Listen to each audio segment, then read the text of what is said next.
Jadi sebelum ada nama Mall Rongsok ini, namanya Adi Elektronik, tapi di seberang, yang sekarang jadi onderdil motor. Kemudian saya pindah ke sini itu 2000, ya kurang lebih 12 tahun yang lalu. Tapi saya belum kasih nama waktu itu Mall Rongsok. Baru saya kasih nama, masih kosong blank. Karena apa? Karena saya punya ide Mall Rongsok itu karena hobi ya.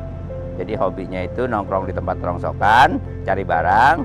Kemudian setelah dapat barang itu kita perbaiki, dan hasil dari penjualan dari perbaikan tadi kita jual, dan kita jual di salah satu surat kabar.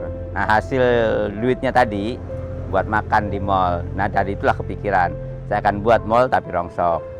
Akhirnya di tahun 2010 baru saya kasih nama Mall Rongsok.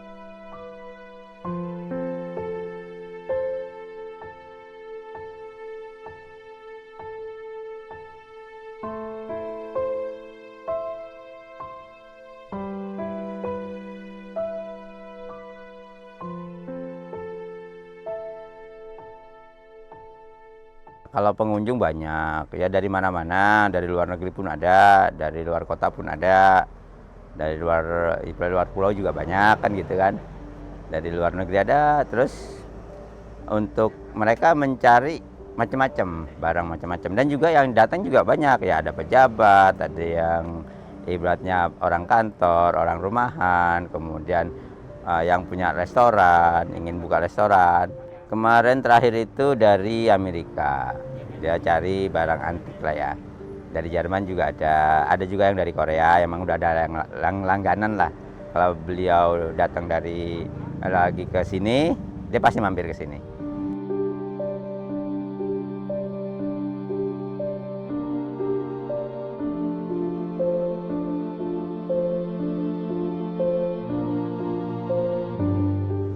Ya kalau sekarang ini saya sudah tidak lagi perbaiki. Jadi datang barang ya apa adanya kita jual seperti itu. Kecuali mungkin untuk restoran, alat-alat restoran ya, kayak meja, kursi, ada yang saya custom, ada saya perbaiki dikit-dikit. Tapi kalau untuk alat elektronik itu apa adanya kita jual.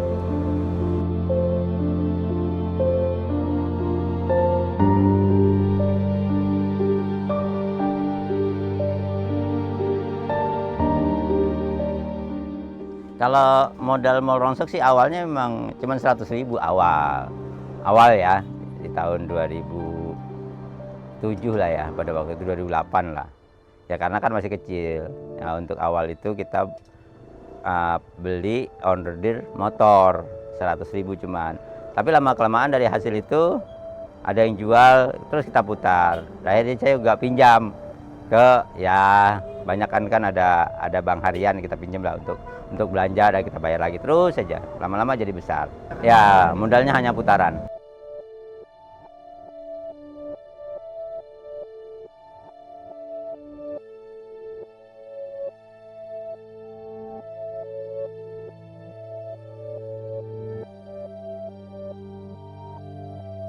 Ya, jadi awal saya adanya di sini, dulu seberang tuh yang sekarang bengkel motor, bukan motor ya, onderdil motor. Itu saya pindah ke sini 2004. Pindah 2004, saya servis elektronik sambil jual beli. Saya datang ke rongsok-rongsokan, kemudian saya perbaiki hasilnya, saya jual di salah satu surat kabar, itu laku. Nah, lama-lama kan jadi besar, tempatnya nggak ada lagi. Akhirnya saya kontraklah tempat ini. Ya.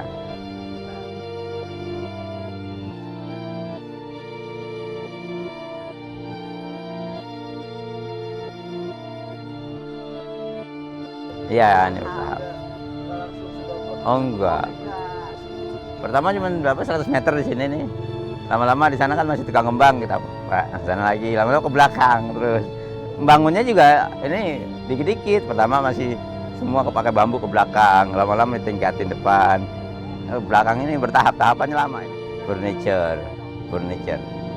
Lemari, meja, kursi, alat-alat untuk restoran. Karena kalau lantai 3-nya baru manekin yang enteng-enteng, koper dan lain-lain. Jadi kalau saya gini, kalau saya belanja ke orang itu, saya tidak pernah mikir, nggak pernah mikir itu laku atau tidak. Jadi mau satu rumah nih, saya borong semua. Udah saya borong, saya taruh. Habis ada yang laku ya kita jual, kalau nggak ada ya kita gantungin kayak gini. Jadi dari mana-mana, dari DPR, kemudian dari Golkar, dari gedung perkantoran, itu saya beli borong semua.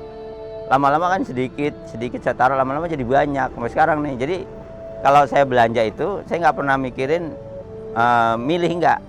Mau satu saya beli semua. Udah pernah. Itu pun juga pernah sih. Jadi masuk 5 hari kita. Ya ibaratnya nginep lah 5 hari. Karena kan kita nggak tahu, awal pertama tahun 2007 pada waktu itu saya beli unit motor, tapi sebelah sepotong gitu. Tapi ini karena dikerjain mungkin sama kawan-kawan gitu ya. Akhirnya gara-gara kendaraan itu ya saya lah dimasuk ke ya lumayan 5 hari gitu kan. Nah, itulah namanya pengalaman. Akhirnya dari situ saya tahu jadinya, oh ternyata harus begini caranya gitu kan. Karena namanya kita jual beli, ini barang bekas, ini kan 480 ya, tadahan. Nah kita mesti jeli dengan itu. Ya semuanya rata-rata nggak bisa sama sekali, hanya bisa tenaga awalnya, hanya bisa cuman tenaga. Nah akhirnya saya ajarkan, jadi saya ajarkan ngelas, saya ajarkan bikin ini. Akhirnya mereka sekarang sudah ahli, rata-rata mereka sudah ahli, bisa ngelas, bisa nyupir, bisa ini semua.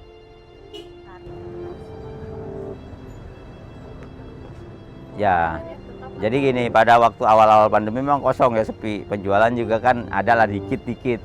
Tapi saya punya trik, daripada nih karyawan nggak kerja, nggak apa-apain, ini saya rombak nih semua nih. Tadinya nggak pakai rak nih, nggak ada rak-rak ini.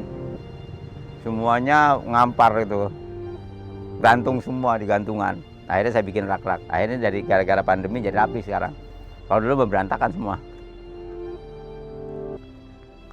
Tapi tetap karyawan gajian terus lah, gitu aja. Ya paling cuman berapa, nggak full cuman 5 hari, 6 hari. Yang nggak full itu cuma 6 hari selama pandemi. Enggak, selama ini enjoy aja. Karena memang nggak pernah saya mikirin itu. Ya udah biarin aja jalan, bagaikan air mengalir saja jalannya. Jadi kalau kita legowo, otomatis jalannya juga enak. Kalau air mengalir kan enak jalannya ya. Ada halangan, tetap dia akan jalan walaupun mandek sebentar, gitu. Ya kalau namanya hilang sih sudah pasti, tapi kita nggak usah mikirin. Karena saya punya prinsip, hilang 1, tumbuh 1000, hilang 2, tumbuh 2000. Kalau nggak hilang, kagak tumbuh. Ya mendingan hilang dah, gitu. Saya Jujun. Saya sekitar 6 tahunan lebih, ya. 6 tahunan lebih kita di sini.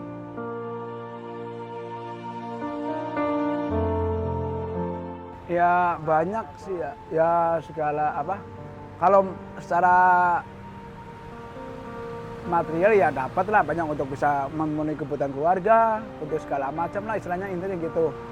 Kalau untuk pengalaman kerja kita jadi tahu karakter-karakter orang, istilahnya apa, cara bagaimana kita melayani orang, kita bisa adaptasi sama orang gitu. Namanya kita istilahnya layani konsumen kan banyak nih. Istilahnya apa, perilaku orang bagaimana gitu. Ya yang tentunya kita harus banyak sabar lah kan untuk melayani orang gitu. Sabar, harus teliti, harus jangan sampai kita bisa ngecewain para pelanggan kan gitu. Karena kita jual barang-barang bekas, jadi kita harus apa, ngomong secara apa adanya gitu. Keadaannya begini istilahnya gitu kan, jangan sampai mereka itu kecewa gitu. Ya. Kalau komplain sih ada, cuman kan dari awal kita udah tahu, udah apa, ngasih tahu ke mereka kan bahwa keadaan barang begini, istilahnya ada ya namanya juga barang bekas ada minnya kan gitu ada. Oh begini udah kita jelasin gitu loh. Mungkin mereka juga ya komplainnya kadang-kadang, oh mau ditukar emang ini saya belinya salah, paling komplainnya begitu. Iya.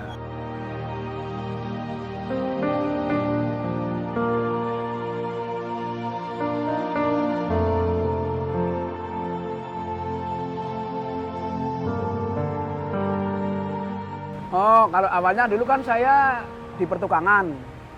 Kebetulan ada renovasi di tempatnya Bang Olis, saya ditarik. Udah kira-kira jalan 6 bulan, saya untuk namanya jadi kemudi bawa mobil untuk antar barang. Nah, setelah kira-kira ada berjalan 2 tahun, karena saya juga sering adaptasi sama orang, jadi saya suruh melayani para konsumen-konsumen di sini. Gitu. Iya. Panjang ya Pak? Pada iya panjang.